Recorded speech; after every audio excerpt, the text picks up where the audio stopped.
जरा सोचिए कि आपको महज 11 साल की उम्र में ही अपने पूरे परिवार की जिम्मेदारी उठाने को दे दी जाए और कहा जाए कि आज से ये पूरा परिवार सिर्फ तुम्हारे फैसले के हिसाब से ही चलेगा और तुम्हें ही इस परिवार के लिए सब कुछ करना होगा। तो क्या आप सोच सकते हैं कि 11 साल की उम्र में ही आप पूरे परिवार की जिम्मेदारी ले पाएंगे? खैर, इसका जवाब तो नहीं होगा, क्योंकि 11 साल की उम्र में हम अपने आप की जिम्मेदारी भी नहीं ले पाते हैं, तो पूरे परिवार की क्या ही जिम्मेदारी लेंगे। लेकिन आज हम जिस शख्स की बात करने जा रहे हैं, उसने महज 11 साल की उम्र में ही पूरे परिवार को ही नहीं बल्कि भारतवर्ष की 2 सबसे बड़ी रियासतों की जिम्मेदारी भी अपने कंधे पर ले ली। क्योंकि सिर से माता पिता का साया उठ जाने के बाद उन्हें मजबूरन इतनी कम उम्र में अपनी रियासत का राजा बनना पड़ा।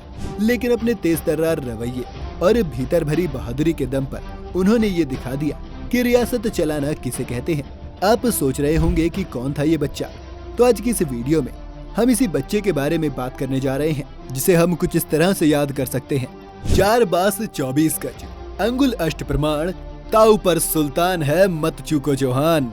जी हाँ, ये कहानी है पृथ्वीराज चौहान की, जिसे इतिहास के सबसे बहादुर शासक के रूप में माना जाता है। ये कहानी शुरू होती है सन 1149 से, जब धरती को एक ऐसे वीर पुत्र हासिल होते हैं जिसकी शौर्य गाथा भारतीय इतिहास का सबसे सुनहरा हिस्सा बनती है। अपनी माँ और पिता की इकलौती संतान होने के नाते पृथ्वीराज चौहान बड़े लाड प्यार से बड़े होते हैं, लेकिन उनके पैदा होने के साथ ही उन्हें मारने की साजिश भी शुरू हो जाती है, क्योंकि उनके माता पिता जो उस समय दिल्ली की सल्तनत चला रहे थे, उनका कोई पुत्र नहीं था और उन्हें शादी के करीब 10 साल बाद एक बच्चा हुआ था जो पृथ्वीराज चौहान ही थे।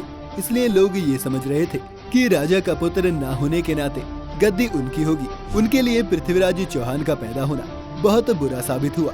खैर, बेटे को तो नहीं मार सके, लेकिन इनके पैदा होने की 11 साल बाद इनके पिता की मृत्यु हो जाती है, जिस कारण राजगद्दी खाली होने के नाते उसे एक उत्तराधिकारी की जरूरत थी। राजमहल की साजिशों से वाकिफ होने के नाते पृथ्वीराज चौहान की मां ने उन्हें महज 11 साल की उम्र में दिल्ली का राजा बना दिया। शौर्य और पराक्रम के बल पर पृथ्वीराज चौहान ने दिल्ली को ऐसे संभाला कि चारों तरफ उनकी समझ और वीरता की कहानियां सुनाई जाने लगी।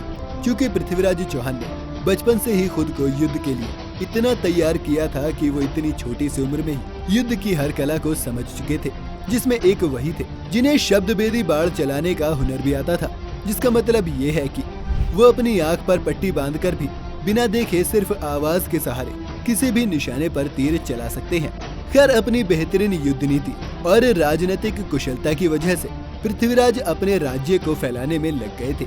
इसी बीच उन्हें दिल्ली के साथ साथ अजमेर रियासत का राजा भी बना दिया जाता है, जिसके बाद उनके कंधों पर देश की 2 बड़ी रियासतों का भार आ जाता है। लेकिन पृथ्वीराज के कंधे बिल्कुल भी नहीं हिलते और वो उसी तरह अजमेर को भी चलाने लगते हैं जिस तरह वो दिल्ली को चला रहे थे। पृथ्वीराज चौहान के साथ साथ हमें एक और नाम नहीं भूलना चाहिए, जिसे दुनिया चंद्रवर्दई के नाम से जानती है। ये चंद्रवर्दई और कोई नहीं बल्कि पृथ्वीराज चौहान के सबसे करीबी दोस्त, या कहें कि उनके भाई जैसे थे, जो बचपन से उनके साथ बड़े हुए थे और तब तक उनके साथ रहे जब तक पृथ्वीराज चौहान की मृत्यु नहीं हो गई।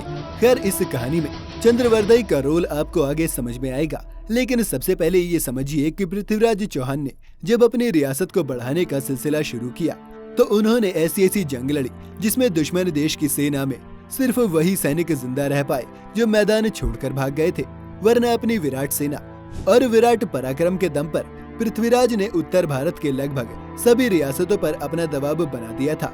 इस दौरान ही उन्होंने जब बुंदेल की तरफ अपनी रियासत को बढ़ाने का फैसला किया तो वहाँ के रियासत के मालिक 2 भाई अल्हा और उदल थे। युद्ध में पृथ्वीराज चौहान उदल और उनकी सेना को मार गिराते हैं, जिसकी जानकारी जब उनके भाई अल्हा को लगी तो पृथ्वीराज चौहान के खिलाफ बड़ी वीरता के साथ लड़ते हैं और इतना कि पृथ्वीराज पहली बार किसी इंसान से लगभग हार मान जाते हैं और अल्हा उन्हें उनकी वीरता के लिए माफ कर देते हैं और जाने देते हैं। इसके बाद पृथ्वीराज बुंदेल रियासत को छोड़कर वापस दिल्ली चले आते हैं, लेकिन शायद यही पृथ्वीराज की पहली और आखिरी हार थी। इसके साथ साथ ही पृथ्वीराज ने मोहम्मद गोरी को ऐसे ही युद्धों में करीब 17 बार हराया था, जिसमें एक बार तो ये भी कहा जाता है कि मोहम्मद गोरी को मार मार कर अधमरा भी कर दिया था। लेकिन उनके किसी खास ने समय रहते मोहम्मद गोरी को एक घोड़े पर बिठाकर अपने साथ ले गया और उनकी जान बचाई। ये तो कहानी हो गई पृथ्वीराज की शुरुआती जिंदगी की, लेकिन अगर पृथ्वीराज इतिहास में किसी चीज के लिए सबसे ज्यादा मशहूर है तो वो कहानी शुरू होती है कन्नौज की राजकुमारी संयोगिता से। कन्नौज की राजकुमारी संयोगिता पृथ्वीराज चौहान की वीरता और रंग रूप से इतनी प्रभावित हो चुकी थी कि वो उनके प्रेम में आ गई थी। इसके साथ ही पृथ्वीराज चौहान ने भी जब संयोगिता का चित्र देखा था तो उन्होंने मन ही मन संयोगिता को अपना मान लिया था। वो संयोगिता को अपना बनाने के लिए किसी भी हद तक जाने को तैयार थे। इसलिए पृथ्वीराज चौहान ने संयोगिता के सामने अपने दिल की बात रख दी, लेकिन संयोगिता ने बताया कि मैं अपने पिता की आज्ञा के बिना शादी नहीं कर सकती, इसलिए जब उनके पिता उनका स्वयंवर करवाएंगे तो उन्हें स्वयंवर में आना होगा। खैर ये बात तो पृथ्वीराज समझ गए थे, लेकिन कन्नौज के राजा जयचंद पृथ्वीराज चौहान से नफरत करते थे, इसलिए स्वयंवर में उन्होंने पृथ्वीराज चौहान को छोड़कर देश के सभी छोटे बड़े राजाओं को बुलाया था। यहीं से पृथ्वीराज चौहान की कहानी में मोड़ आ गया। इस बात से परेशान पृथ्वीराज को जब खबर मिली कि संयोगिता उनसे शादी करना चाहती है, लेकिन उनके पिता ने जानबूझकर उन्हें नहीं बुलाया, तो पृथ्वीराज चौहान वहां पर पहुंच गए और भरी महफिल में नामी ग्रामी राजाओं के सामने पृथ्वीराज चौहान संयोगिता को उठाकर अपने साथ दिल्ली ले आए। दिल्ली में आकर दोनों ने धूमधाम से शादी की। इस घटना के बाद राजा जयचंद पृथ्वीराज चौहान के और कट्टर दुश्मन बन गए। वैसे तो पृथ्वीराज चौहान की 13 रानियां थी, जिनमें सबसे ज्यादा प्रेम उन्हें संयोगिता से ही था, लेकिन इधर जयचंद ने अपनी इस बेइज्जती का बदला लेने के लिए पृथ्वीराज को पूरी तरह से बर्बाद करने की कसम खा ली थी।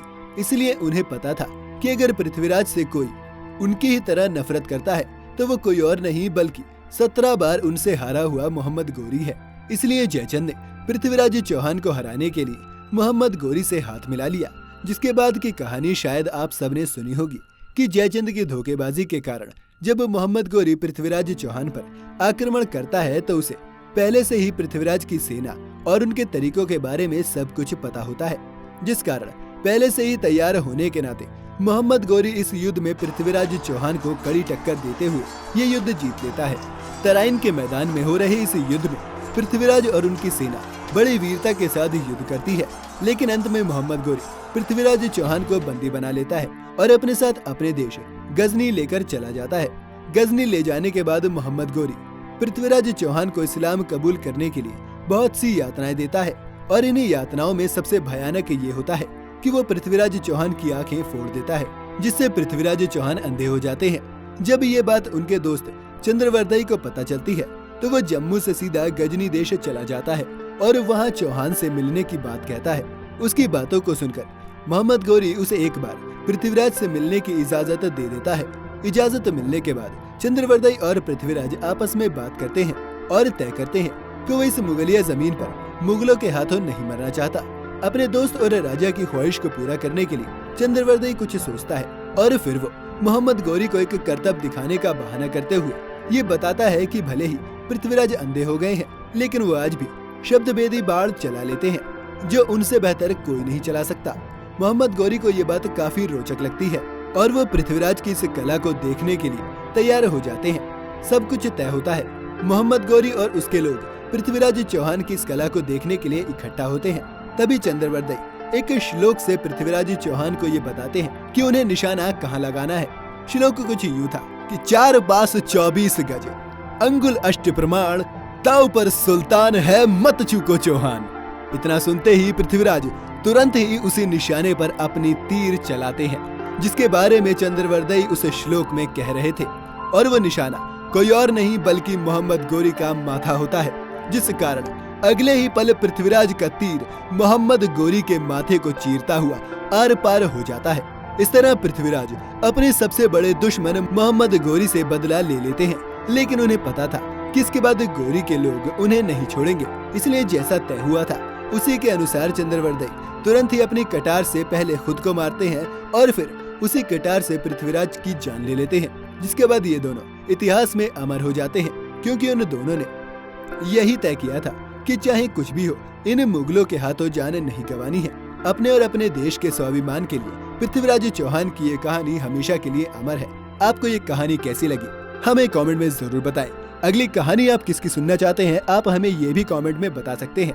अगर आप चैनल पर नए हैं या आपने अभी तक चैनल को सब्सक्राइब नहीं किया है तो चैनल को सब्सक्राइब जरूर कर लें।